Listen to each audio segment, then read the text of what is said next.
Reka nongere mbasuze mu izina rya Yesu. Sobanukirwa izi nzozi uhora urota, ukarota uri gusubira iwanyu mu cyaro, ukarota usubiye ahantu wahoze, ukarota warasubiye mu buzima busanzwe, ukarota wongeye kujya gutura ahantu wari utuye mbere, haba heza ndetse haba na habi. Tugiye gusobanukirwa neza iby'izi nzozi.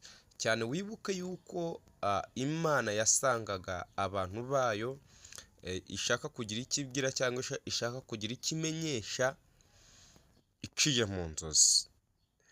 Yasanze abami bakomeye iciye mu nzozi. Ndetse wibuke ko na Samweli igihe yari arimo aryamye yumvise ijwi ry'Imana rimuhamagara.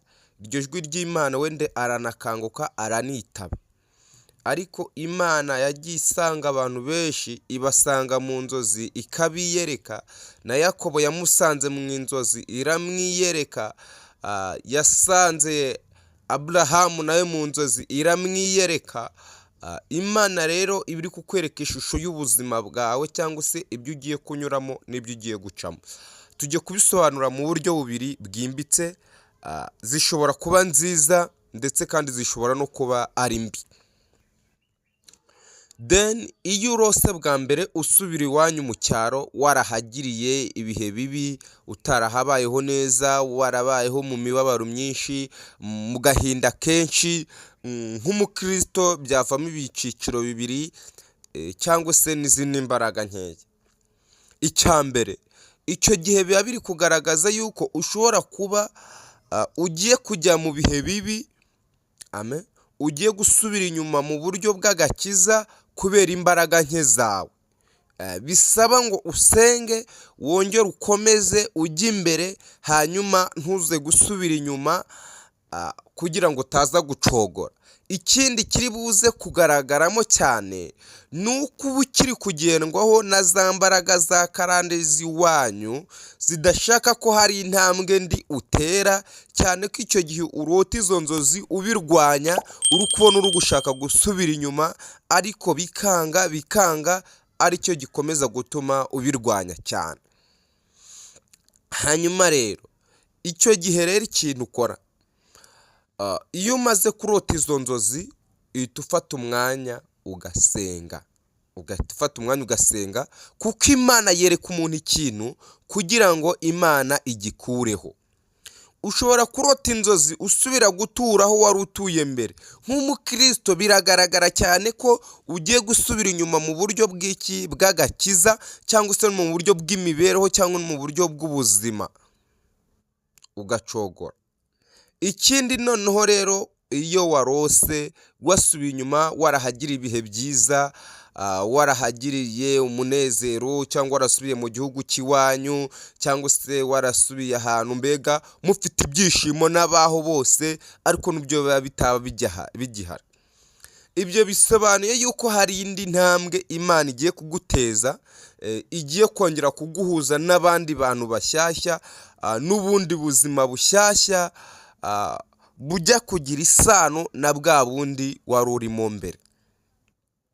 Ariko bisaba gutera intambwe, kuko nudatera intambwe umwanzi ashobora kukuriganya ukaguma mu buzima bugoye wari urimo cyane. Biragusaba iki? Biragusaba yuko nuryama ukarota inzozi, ugomba kubyuka ugasenga, ukinginga Imana, yaba ari byiza ikabisohora, yaba ndetse ari n'ibibi bigakurwaho n'imbaraga z'Imana. Buri mukristo wese cyangwa umuntu wese, ukijijwe n'udakijijwe, uwasenze n'udasenze, Imana imunyuraho, niwe muyoboro mwiza. Imana imunyuraho imwereka ibyo igiye gukora n'ibyo igiye kumukingurira, ititaye, idaciye. Murabizi ko mu busanzwe hari ubuhanuzi twakira n'abandi bakira buvuye ku bandi bantu, ariko Imana isanga umuntu uwo ari we wese bitewe n'ibyo ishaka kumumenyesha, bitewe n'ibyo ishaka kumujyanamo, amen, iciye mu nzozi.